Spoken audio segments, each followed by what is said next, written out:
Sa tahanan ni Hakan, masaya ang kanyang asawa, at sinabing mamumuhay sila ayon sa gusto nila. Nagkomento si Jinho sa kabaitan ni Play sa pag-aalaga sa asawa ni Hakan. Ibinunyag ni Play na noong bata pa siya, inaalagaan siya nila at binibigyan ng pagkain, at binabayaran lamang niya ngayon ang kanilang mabuting kalooban.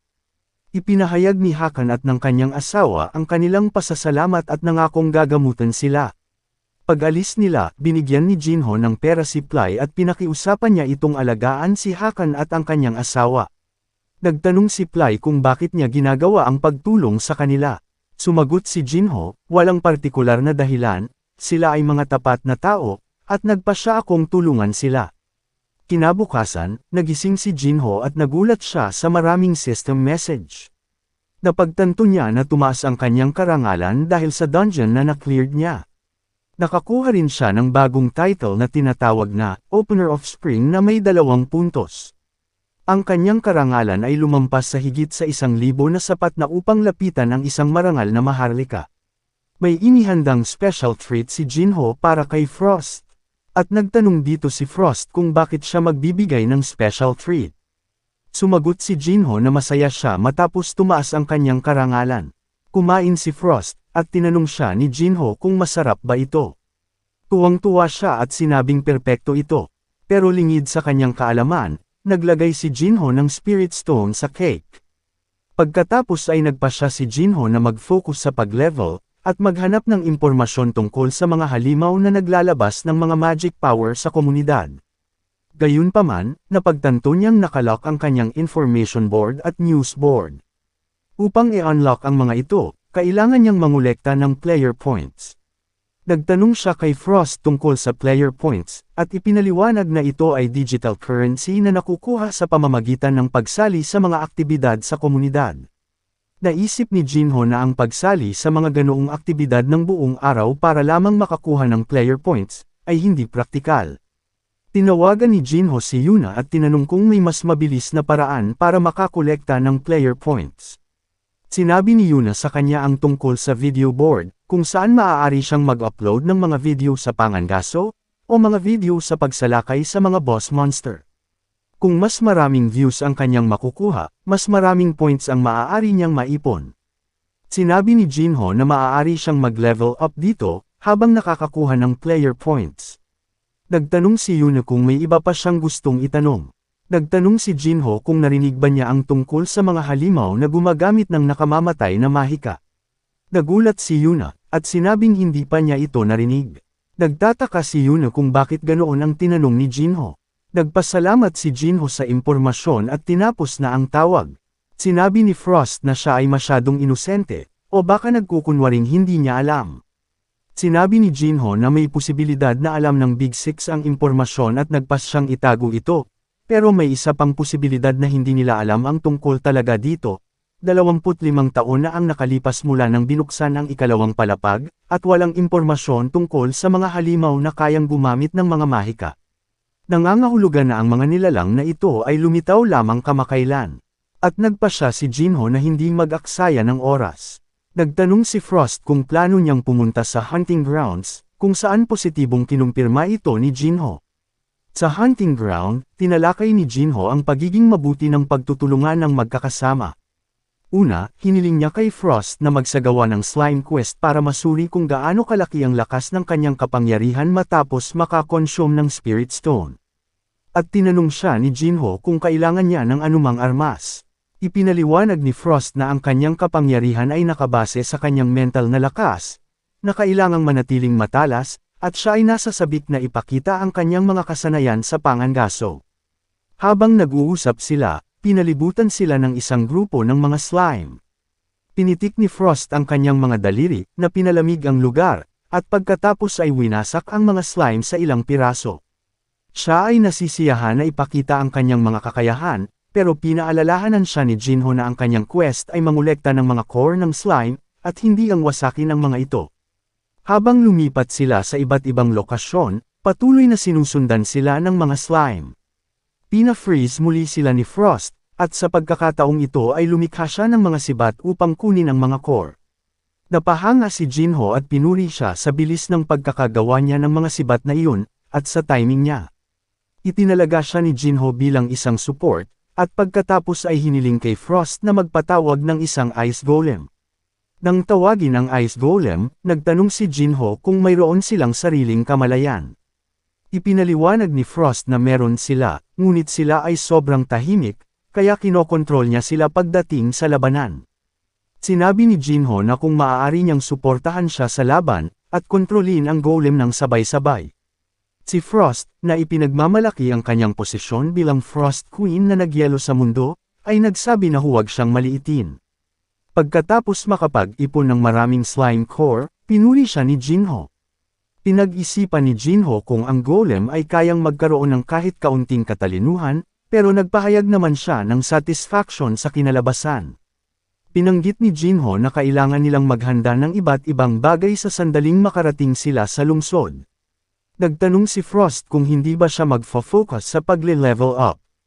Sumagot si Jinho na siya ay mas malakas kaysa sa naisip niya, at ang kanilang pangunahing layunin ay ang Kobold Hunting Tournament. Naniniwala si Jinho na sa kanyang husay, makukuha niya ang atensyon ng mga mahaharlika. Pagkatapos ng kanilang pagsasanay, nagbigay si Jinho ng higit pang mga special treat para kay Frost, at ito'y natuwa. Pinanggit ni Jinho na may kailangan siyang makilala. Hinahanap niya ang isang alchemist na nagngangalang Xiao Alini, na may utang na loob kay Ply. Nabanggit ni Jinho na ang alchemy sa hangganan na ito, ay nalampasan ang meron sa Earth. Naalala niya ang isang dokumento na binabanggit ang mga mahahalagang pamilya at mahaharlika, kabilang ang itinakwil na maharlika, si Charlotte Chemist.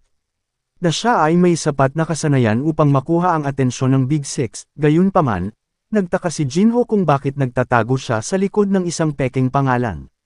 Pagdating sa abandonadong bahay, pinindot niya ang doorbell at tinawag ang pangalan niya. Lumabas siya at tinanong kung bakit siya naririto. Sumagot si Jinho na dumating siya dahil kay Ply. Akala niya ay dumating siya para maningil ng utang, at sinabi niyang wala siyang pera.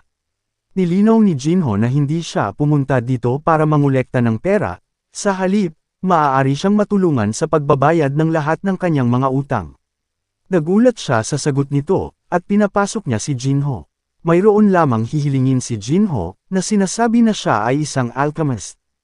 Gayunpaman, mabilis niyang tinanggihan ang kahilingan nito, na nagsasabi na siya ay pagod.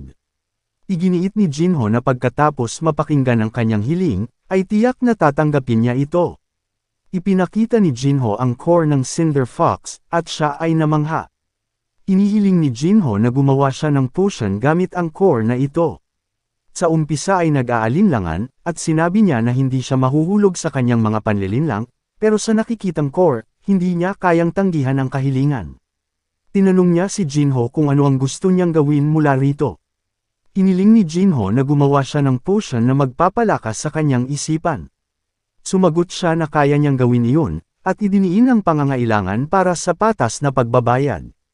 Nangako si Jinho na babayaran niya ang lahat ng utang niya, at magdadagdag ng ekstrang 50 ginto para sa kanya. Pinahahalagahan niya ang alok na ito, at sinabihan siyang bumalik pagkatapos ng 5 araw. Napaisip si Jinho na sapat na yata ang 5 araw, para maabot niya ang level 50. Sa sumunod na eksena, natutulog si Frost, at kinuha ni Jinho ang kanyang kumot, na ikinagalit niya. Ipinaliwanag ni Jinho na oras na para mangaso. Nagtanong si Frost kung ano ang kanilang huhulihin sa kalagitnaan ng gabi. Sumagot si Jinho na ito ay ang mga Thunder Bears. Sinabi ni Jinho na magpo-focus sila sa 3 pangunahing layunin, maabot ang level 50, mapapabuti ang pagtutulungan ng magkakasama, at pag-record ng video at i-upload sa community board upang makakuha ng player points. Nagtanong si Frost kung ipapakita ba niya ang kanyang Frost skill, at sumagot si Jinho na hindi niya gagamitin ang Frost skill habang nagre-record. Bigla silang nakakita ng Thunder Bear na umaatake patungo sa kanila. Mabilis na iwasan ni Jinho ang pag-atake, at sinaksak niya ito gamit ang kanyang talam, na agad itong namatay. Tinanong niya si Frost kung na-record niya iyon. Habang sinusuri nila ang footage, sinabi ni Jinho na malinaw at malinis ito. Gayunpaman, kinwestiyon ni Frost ang layunin nito sa mga manunood, kung ito ba ay nakakaaliw o nagbibigay kaalaman. Ipinaliwanag ni Jinho na ang naturang footage ay nagsisilbing mahalagang impormasyon para sa paglikha ng mga estratehiya at pag-aaral ng mga diskarte sa labanan. Ang kanilang susunod na ipapakita ay ang teamwork, habang ang isang napakalaking Thunder Bear ay nagpaplanong umatake muli sa kanila. Nag-usisa si Jinho kung handa na ba si Frost. Nang ang oso ay umatake gamit ang mga kuko nito, pinuntirya ni Jinho ang vulnerable spot ng oso, na tinamaan ito ng may katiyakan.